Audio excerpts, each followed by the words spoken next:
Hey there! Welcome back to another interesting video about paradoxes. The world is full of mysteries, contradictions, and questions that are seemingly impossible to answer. Paradoxes, for instance, are great examples of thoughts that can leave you scratching your head. What is a paradox anyway? A paradox, sometimes referred to as antinomy, is a statement that has a logically sound premise but comes to a conclusion that appears to be senseless, absurd, self-contradictory, or the opposite of the expected outcome. It could be a situation that produces two opposite but entirely possible outcomes. Or it could be as simple as a sentence that contradicts itself, such as, "This statement is a lie." Paradoxes are some of the most unusual quirks of human logic. To better understand them, we've compiled a list of 5 famous paradoxes that will surely blow your mind. Here we go. The potato paradox. This paradox is another one of the famous paradoxes that involve the beauty of mathematics. In this paradox, suppose that a farmer has a sack of potatoes, say 100 pounds of them. He discovers that these potatoes comprise 99% water and 1% solids. The farmer then leaves the potatoes outside to dry under the heat of the sun for a day. When the next day came, the potatoes dried to just about 98% water, but to the farmer's shock, the potatoes only had a weight of 50 pounds. How did this happen with just a 1% drop in water content? Given that the 100 pounds of potatoes are 99% water, then the weight of the water must be 99 pounds. Also, the weight of the solids must be 1 pound because it makes up just 1% of the 100 pounds. This makes the water-solid ratio 1 to 99. Once the potatoes have dried to just 98% water, however, the solid compounds now make up 2% of the potato's weight. This now gives a new ratio of 2 to 98 or 1 to 49. The solids still retain their original weight of 1 pound, so given the new ratio, the water must now have a weight of just 49 pounds. This makes the new total weight of the potatoes just 50 pounds. This result would still hold true as long as you double the non-water concentration. For instance, reducing the water content of the potatoes from 99.99% still would result in having the potato's original weight. The potato paradox is a type of veridical paradox. This means that despite the seemingly absurd result, the theory is logical and perfectly reasonable. Next, we have the teletransportation paradox. The teletransportation paradox is another one of the most interesting famous paradoxes. It first appeared in published form in the 1984 book, Reasons and Persons, by British philosopher Derek Parfit, but similar questions existed long before then. Imagine that there's a teletransporter machine on Earth.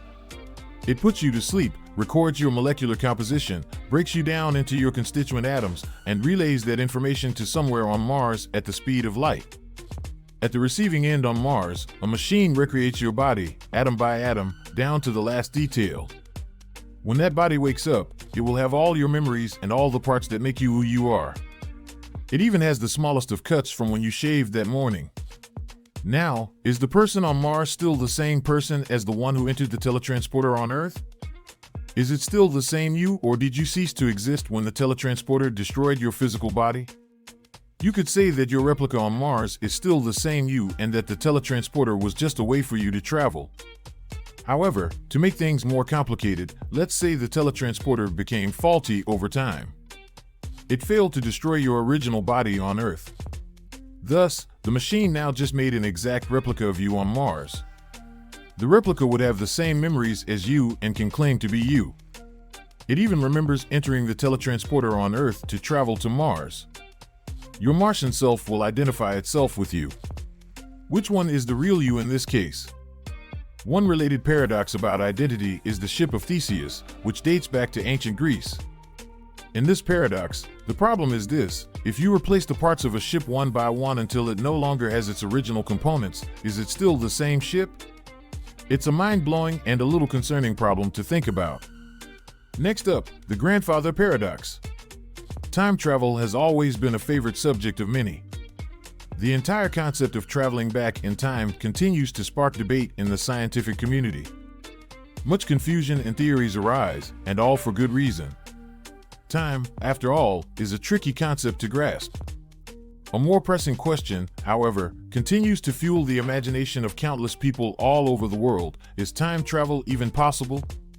The French journalist René Barjavel spent most of his time pondering on the concept of time travel. In 1943, he proposed an idea. What if a man goes back in time, particularly before his parents were born, and then proceeds to kill his grandfather? The death of the grandfather means one of the man's parents will never see the light of the day. The man himself also never would have existed. That would mean that there will be nobody who will go back in time to murder the grandfather. This paradox not only sparks discussion among the scientific community. People who study philosophy also join in on the fun, along with fans of the film trilogy, Back to the Future. Other people postulate that time travel can be possible through a parallel universe theory, where time travelers can end up creating a separate timeline that branches off the already existing one. There are also other versions of the grandfather paradox. One version has this problem: what would happen if you go back in time and kill Adolf Hitler? Definitely among the famous paradoxes that are interesting to think about.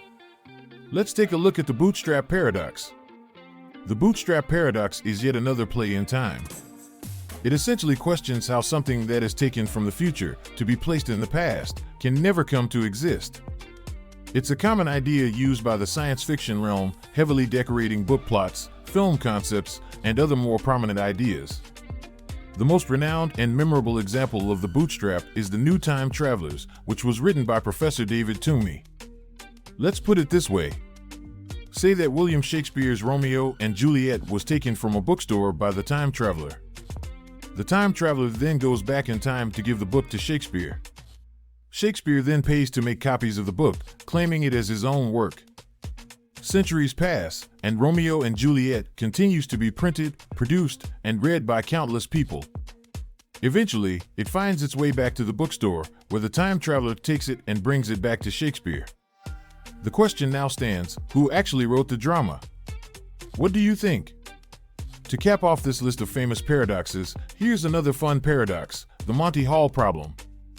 The paradox takes its name from the American television game show Let's Make a Deal, whose original host was Monty Hall. Statistician Steve Selvin first described the problem in his 1975 letter to the scientific journal, The American Statistician. It also rose to popularity in 1990 because of Marilyn Vos Savant's Ask Marilyn column in Parade magazine.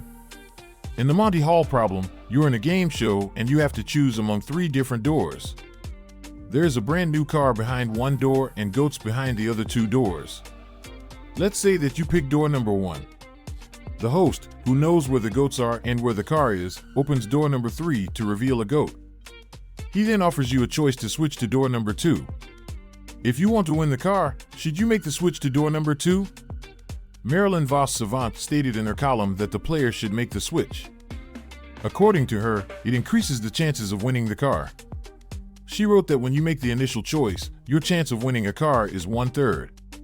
When the host opens the door with a goat and offers you the choice to switch, making the switch would surprisingly bring your chances up to 2/3. How does this happen? When you make your initial decision of door number 1, the chances of you winning your dream car would be 1/3. This means that there will be a 2/3 chance that the car is behind some other door. That would be either door number 2 or door number 3 in this case. Since you know that door number 3 contains a goat, the odds remain the same. There is a 2/3 chance that door number 2 contains the car. If you don't switch, you still retain your 1/3 chance of winning the car. Although you may think that switching does nothing to increase your odds of winning, it actually increases your chances. Mind-blowing, right? Thanks for watching. Let us know which of these paradoxes is your favorite in the comment section below. If you enjoyed this video, don't forget to smash that like button and subscribe for more daily facts. See ya!